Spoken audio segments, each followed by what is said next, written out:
வணக்கம் நண்பர்களே. இன்றைக்கி ஒரு முக்கியமான அப்டேட் என்னன்னு பார்த்தீங்கன்னா, தளபதி அவர்கள் வந்து நாளைக்கு சிபிஐ விசாரணை இருக்குன்னு சொல்லிட்டு இன்றைக்கி சாயந்தரமே கிளம்பியாச்சு. அங்கே வந்து என்ன நடக்க போகுதுன்னு தெரியல. பேக் ஹேண்டில் வந்து பிஜேபியோட வந்து பேச்சுவார்த்தைக்கு தான் வந்து போயிட்டுருக்காரு. ஏன்னா இது ஒரு காரணம் சிபிஐ வந்து விசாரணை. ஏன்னா அது முடிஞ்சு ஆயிடுச்சு கிட்டத்தட்ட 2.5 மாதத்துக்கு மேலே. இவர் போய் வந்தும் ஆயிடுச்சு கிட்டத்தட்ட 2.5 மாதத்துக்கு மேலே ஆயிடுச்சு.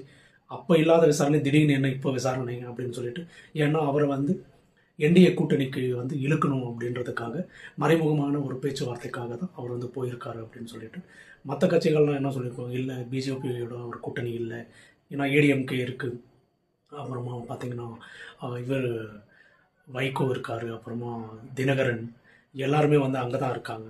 ஸோ வந்து திமுக காங்கிரஸ் மட்டும்தான் இருக்குது. ஆனால் திமுக வந்து கண்டிப்பாக ஒழிச்சு ஆகணும், இந்த இதெல்லாம் வந்து ஐயா மோடிஜி முடிவு பண்ணிட்டார் போல இருக்குது. ஸோ எப்படியும் போட்டு திட்டிடலாம் அப்படின்னு சொல்லிட்டு, ஏன்னா லாஸ்ட் மீட்டிங்கில் கூட என்ன சொல்லிட்டு இருந்தார், அதாவது தமிழ்நாட்டினுடைய ஒரு வருமானம் வந்து ஒரு வீட்டுக்கு தான் போயிட்டுருக்கு அப்படின்ற மாதிரி வந்து சொல்லிட்டு இருக்காரு. ஏன்னா எப்படி இருந்தாலுமே இங்கே யார் வின் பண்ணாலுமே வந்து பார்த்திங்கன்னா சென்ட்ரல் கவர்மெண்ட் என்ன சொல்லுதோ அதை பண்ணி தான் போகணும். ஏன்னா நீங்கள் ஒரு ஃபண்டு வாங்கணும், ஏதோ ஒன்று நடந்தாலும் நீங்கள் அங்கேருந்து தான் வாங்கி ஆகணும், வேறு வழி இல்லை. நீங்கள் அங்கே இங்கே வந்து மக்கள் முன்னாடி சொல்லலாம், எதிர்க்கலாம் அப்படின்னு சொல்லிட்டு, லாஸ்ட் டைம் வந்து ஐயா ஸ்டாலின் அவர்கள் கோ மோடின்னு போட்டு கருப்பு கொடி காட்டினார். இவர் ஆட்சியில் உட்காந்தோடனே வரும்போது என்ன காட்டினார், வெள்ளை கொடை எடுத்து போய் காட்டி வரவேற்றார். ஸோ அப்படி தான் யாரையாக இருந்தாலுமே வந்து நம்மக்கிட்ட வந்து மக்கள்கிட்ட வந்து எதிர்க்கிற மாதிரி எதுக்குவாங்களே தவிர, ஆனால் அங்கே உண்மையாகவே போயிட்டு அவர் நேரடியாக எதுக்க முடியாது.